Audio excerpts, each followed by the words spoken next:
Viajemos un momento al 21 de octubre de 1805. Estamos frente a las costas de Cádiz y lo que está a punto de suceder en estas aguas va a decidir el destino de toda Europa. No es solo una batalla más, es el momento que va a marcar el siguiente siglo de historia. Hoy nos sumergimos de lleno en la batalla de Trafalgar. Y todo, absolutamente todo, se reduce a esta pregunta, que parece casi sacada de una novela. ¿Cómo es posible? En el centro de todo un hombre, Horatio Nelson, cuyo increíble genio y audacia se interpusieron en el camino del emperador más poderoso que Europa había visto jamás. A ver, situémonos bien. Es 1805. Napoleón Bonaparte es, básicamente, el amo de Europa. Por tierra, nadie le tose.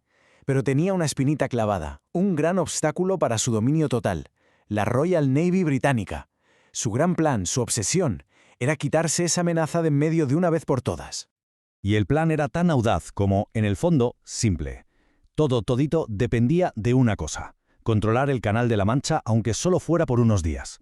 El truco era hacer una finta, atraer a la flota británica lejos, muy lejos, hasta el Caribe, y luego volver a toda velocidad, para que su ejército de invasión pudiera cruzar el canal sin problemas.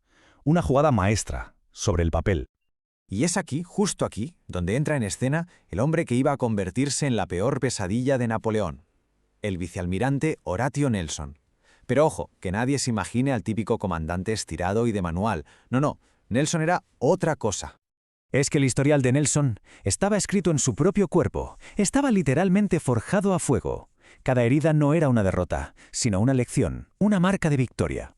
Y ya había dejado claro que las reglas le importaban poco si le impedían ganar, como en el Cabo de San Vicente, donde desobedeció una orden directa. El resultado, un ascenso. Eso ya nos dice mucho del tipo de persona que era. Y aquí está la gran paradoja de este hombre. Por fuera, un cuerpo machacado por la guerra, le faltaba un ojo, un brazo, su salud era un desastre, cualquiera diría que estaba para el retiro. Pero por dentro, por dentro había una voluntad de acero, una mente brillante y una capacidad para arriesgarlo todo que era sencillamente imparable.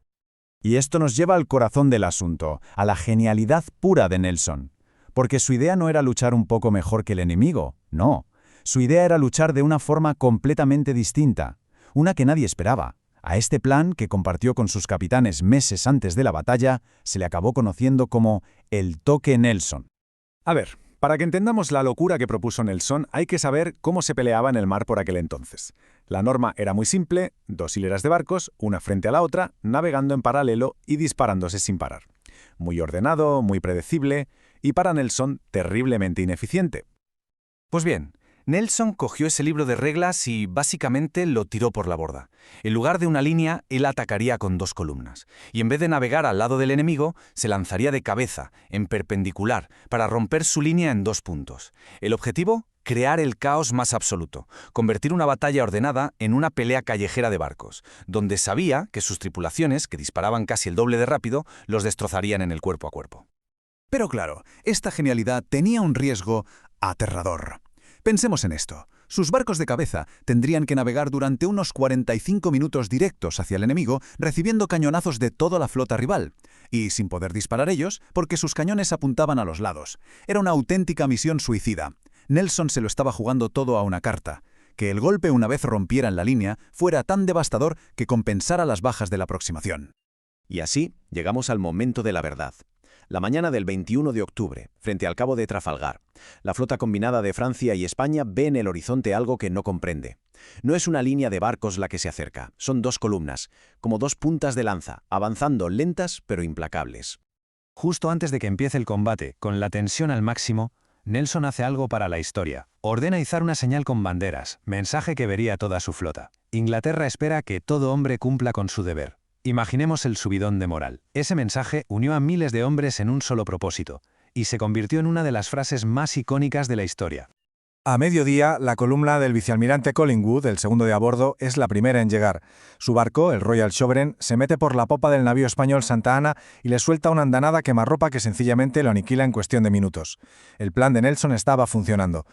Un poco más tarde, es el turno de la columna de Nelson. Su buque insignia, el imponente HMS Victory, se enzarza en un combate salvaje, pegado al navío francés Redoutable. Los barcos están tan juntos que desde lo alto de los mástiles franceses llueven balas de mosquete sobre la cubierta británica. Y Nelson, que se había negado a quitarse su vistoso uniforme lleno de medallas, era un blanco perfecto. Una bala disparada desde el redutable le alcanza en el hombro y le atraviesa el cuerpo. Al caer, lo supo al instante, la herida era mortal. El arquitecto de la victoria acababa de ser derribado en su momento de mayor triunfo. Pero aquí es donde se demuestra la genialidad de su plan. Aunque a Nelson se lo llevan malherido bajo cubierta, la batalla ya tiene vida propia. El toque Nelson había funcionado tan bien y sus capitanes lo habían entendido tan a la perfección que la maquinaria de guerra británica siguió funcionando sola. No hacían falta más órdenes. Durante las siguientes 3 horas, Nelson agoniza, pero se mantiene consciente, preguntando sin parar cómo va la batalla. Su última orden es crucial, que la flota eche el ancla porque se avecina una tormenta. Murió sabiendo que había conseguido una victoria aplastante. Murió sabiendo que había salvado a su país. ¿Y el resultado final es? Bueno, es que es abrumador. La Royal Navy no perdió ni un solo barco. 0. En el otro lado, la flota combinada franco-española fue aniquilada. 22 de sus 33 barcos fueron capturados o destruidos. Es una de las victorias más desequilibradas de la historia naval. El impacto de aquel día fue gigantesco. Para empezar, adiós al sueño de Napoleón de invadir Gran Bretaña, para siempre. Además, dio comienzo a la Pax Britannica, más de un siglo de dominio británico de los mares. Para España fue un golpe terrible que aceleró la caída de su imperio. Y Nelson, por supuesto, se convirtió en una leyenda inmortal. Al final, Trafalgar no es solo una victoria de barcos y cañones, es la victoria de la audacia, del atrevimiento de un hombre que se negó a seguir las normas y lo arriesgó todo por una idea revolucionaria. Y esto nos deja con una pregunta en el aire, ¿verdad? ¿Qué habría pasado si Nelson hubiera jugado sobre seguro, si hubiera seguido las reglas? Pues que un mundo, sin ninguna duda, hoy sería un lugar muy diferente.